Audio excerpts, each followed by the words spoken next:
صباح الخير، وحشتوني. هحكي لكم بقى النهارده حاجه محزنه جدا جدا جدا جدا. انا سبت جوزي في البيت شهر لوحده، تمام؟ يعني واحده عندي عيلين، قعدت عند ابويا وامي شويه زي بقيه الناس اللي لسه والده جديد يعني، فقعدت عند ابويا وامي شويه وسبته في البيت شهر. فانا يعني مش هحكي لكم كل حاجه، انا هوريكم حاجه واحده بس عملها، وبجد حاجه ما اتمنهاش لألد اعدائي. يعني انك تسيبي جوزك في البيت شهر حاجه ما اتمنهاش لألد اعدائي بجد. هوريكم حاجه واحده عملها. طبعا الشقه كانت هي مش شقه، هي ما كانتش شقه برضو. مش هحكي لكم هي كانت عامله ازاي، انا هقول لكم حاجه واحده بس هتبين لكم هي الشقه كانت عامله ازاي، او هتتخيلوا كده الشقه كانت عامله ازاي. شقه نظيفه ورايا بس عشان اتعملت.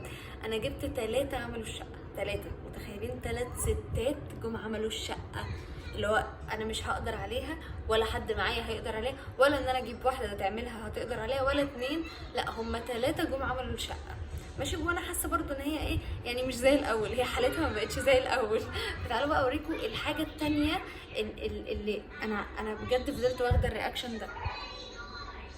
ايه بقى؟ يعني انا فضلت مصدومه حبه كده لا كمان هو كمان زعل ان انا زعلت، يعني هو اتضايق ان انا زعلت على اللي انا هوريه لكم ده. تعالوا اوريكم كده ونشوف مع بعض ايه اللي حصل ده، ايه حله يعني. هنشوف. طبعا كل اللي عارفني من زمان وكل اللي متابعني من زمان عارف ان انا بحب حلة تبر وير جدا، تمام؟ الحلة اللي هي بتسوي من غير ميه ولا شوربه ولا زيت ولا سمنه ولا اي حاجه. كل اللي متابعني من زمان من اول ما اتجوزت عارف ان انا بحب الحلة دي جدا، لدرجه ان انا بعد الجواز اشتريت واحده تانية فبقى عندي 2. والحمد لله ان انا اشتريت واحده تانية في الرخص وان انا بقى عندي 2. فانا رجعت، تمام، عشان هو كان عامل دايت وبيعمل اكل يعني لنفسه وكده. فكان مستسهل الحله دي علشان هي اللي بتنفع يتعمل فيها الاكل. وكانت المفاجاه ان انا رجعت لقيت الحله كده. ماما نعم، تعالي يا ابني، هون عليا، تعالى حبيبي، هون عليا، تعالى. بس بقى يا زن، بس ابوك عمل ايه في الحله؟ سيحها. بص، حرقها. مش يعني دي هي ما اتنستش. اقف هنا جنبي، تعالى اقعد هنا جنبي. هي ما اتنستش في الفرن، يعني انا دي بنساها في الفرن بجد، بسيبها في الفرن بال3 ساعات وال4 ساعات ما بيجرالهاش حاجه. فتوقعت انه نسيها اليوم كله مثلا، فقلت له ايه يا شيخ انت، ايه اللي حصل؟ ايه يعني انت سبتها في الفرن كتير طيب عشان توصل للحاله دي؟ هي الحمد لله الغطا سليم، الحمد لله جت سليمه والغطا سليم. يعني اصل الغطا ينفع يتسوى فيه حاجات، فالغطا سليم. فقلت له انت نسيتها في الفرن؟ قال لي لا، انا فتحت عليها الشوايه. يا قادر فتحت عليها الشوايه. هي دي بيتفتح عليها شوايه؟ ما هي دي بتتحط في الفرن وبتسوي الاكل من غير اي حاجه. فتحت عليها الشوايه ليه؟ قال لي فتحت عليها الشوايه عشان ما كانتش راضيه تحمر الفراخ من فوق. طب ما انا بعمل فيها الفراخ في الفرن وبتسوي وبتشوي الفراخ من فوق وبتحمر وش الفرخه. ايه اللي حصل؟ ايه اللي جرى؟ ليه تفتح الشوايه؟ ما قلتليش، ما رجعتليش ليه؟ ممكن ثواني اقعد هنا يا زين، ثواني اقعد جنبي، يلا اقعد جنبي بس عشان والنبي سيبني انا على اخري يا ابني. ماشي. انت ما رجعتليش ليه؟ يا جماعه زي ما الستات ما لهمش غير المطبخ، الرجاله ما لهمش غير الشغل. ما تدخلوش المطبخ. كنت جيب اكل جاهز اوفر. المشكله بقى ان انا بقول له ايه، استنى يا زين اقعد هنا. بقول له عشان من صدمتي، بنت انت مالك في إيه؟ انت مكشره كده ليه؟ قلت له عشان انا بحب الحله دي. قال لي ما فدايا. قلت له ماشي فداك، بس انت عارف دي دلوقتي بكام؟ قال لي بكام يعني؟ قلت له دي دلوقتي ب2000 جنيه. قال لي ايه المشكله يعني؟ نجيب غيرها. صح، هو ايه المشكله يعني ما نجيب غيرها؟ ايه يعني جرى ايه للدنيا؟ حصل ايه في الدنيا يعني لما حله بحبها كنت جايباها في الرخص تبوظ، تمام، ونجيب غيرها؟ يعني اعمل ايه؟ انا كنت لسه راجعه البيت، يعني انا كنت لسه راجعه من عند اهلي، تمام، مش كنت قاعده عندهم، فانا لسه راجعه، او كان اول يوم. لا اتصدمت صدمه ان لقيت المنظر ده. لا وايه، يا ريتها مستخبيه في وسط المواعين مثلا، في وسط المواعين اللي كانت فوق الحوض واصله للمطبخيه. لا، هي كانت في الوش. هي قاعده لي كده. انا دخلت كده المطبخ لقيتها قاعده لي على الحوض كده بالجنب ده، بالجنب المحروق ده خالص السايح ده، فلقيتها قاعده لي كده. تنحت، يعني انا اتصدمت.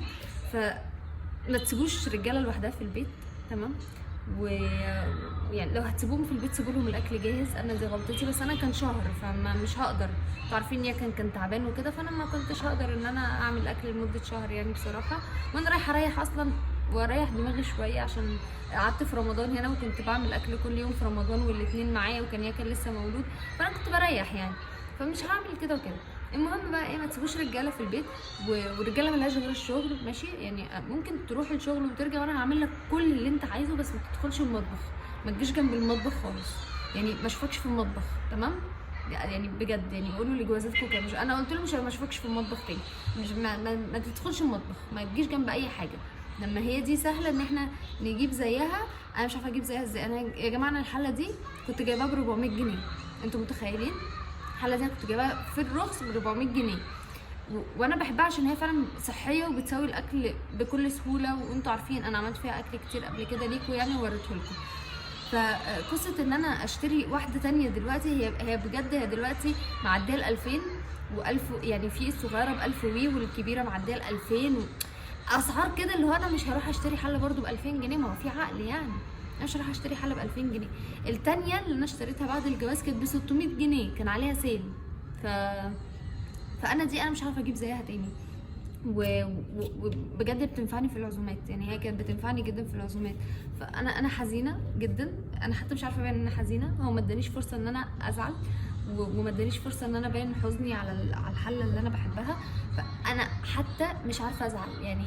لا، هو حرق لي الحله وبوظ لي حاجه بحبها، وكمان مش عايزني ازعل، وما ادانيش فرصه ان انا ازعل. وانا من ساعتها وانا ما زعلتش، وكنت بصراحه انا كنت عايزه اعيط في وقتها، بس ما عيطتش يعني وما زعلتش، فما عرفتش. فممكن بعد الفيديو ده تقولوا لي اعمل ايه، هل اعيط ولا ارجع عند ابويا وامي، ولا دي اعملها ايه؟ قولوا لي انا دي ممكن اتصرف فيها ازاي، وايه حلها؟ هي ما لهاش حل. هل اي حد من بتوع تبر ور يقول لي هل هي ممكن تسوي في الحاله دي؟ هل هي في الحاله دي يعني هتبسط قوي قوي، هتبقى احلى خبر سمعته في حياتي ان يتقال لي ان الحل ينفع اسوي فيها وهي كده. هي المشكله ان الغطا مش هيقفل اصلا، يعني هو الغطا مش هيقفل، ويعني الحمد لله ان الغطا سليم، الحمد لله الغطا سليم. بس فيعني ما تسيبوش الرجاله لوحدها في البيت، وانا هحاول ما اسيبوش تاني في البيت، وما تدخلهمش المطبخ، ما لهمش مطبخ. طبعا دي مش اول حاجه تبوظ في المطبخ، ومش اول مصيبه في المطبخ، بس دي كانت اغلى حاجه عليا باظت في المطبخ يعني. ده غير بقى الطاسات اللي بقت حروقت بقى من تحت، لا لا لا لا، حاجات كتير، حاجات كتير كتير كتير. ربنا يصبرني يا رب يعني. الحمد لله الناس عملوا الشقه ونطفت، فانا هحافظ على نظافه الشقه كده. بقول لكم واحده ما كانتش هتكفي بجد، هم 3 جم عملوا الشقه، وغير بقى اليومين اللي قاموا عاصفه دول، اليومين اللي العاصفه قامت فيهم دول، التراب كان مخلي الشقه، هم بينفضوا الانتريه بيطلع تراب كده، كانكم جايبين عربيه نقل بترمي تراب، بترمي رمله كده وتراب وبتاع. فالموضوع كان صعب قوي في الشقه. بس دي اكتر حاجه حزينه انا حصلت لي في حياتي، يعني اكتر حاجه حزينه حصلت لي في حياتي، حلتي المفضله باظت. طبعا متاكده ان الفيديو ده مش هيفيدكم باي حاجه غير انكم تمنعوا جوازاتكم من دخول المطبخ، بس كده. وما تسيبهمش لوحدهم في البيت كتير، علشان هم بيقعدوا في البيت كتير بيزهقوا، والزهق ده بيطلع علينا احنا حاجات تانية، وبيخلينا احنا نعمل يعني نوصل لحاجات تانية. يا كان صحي، فانا هضطر اقفل الفيديو. باي باي.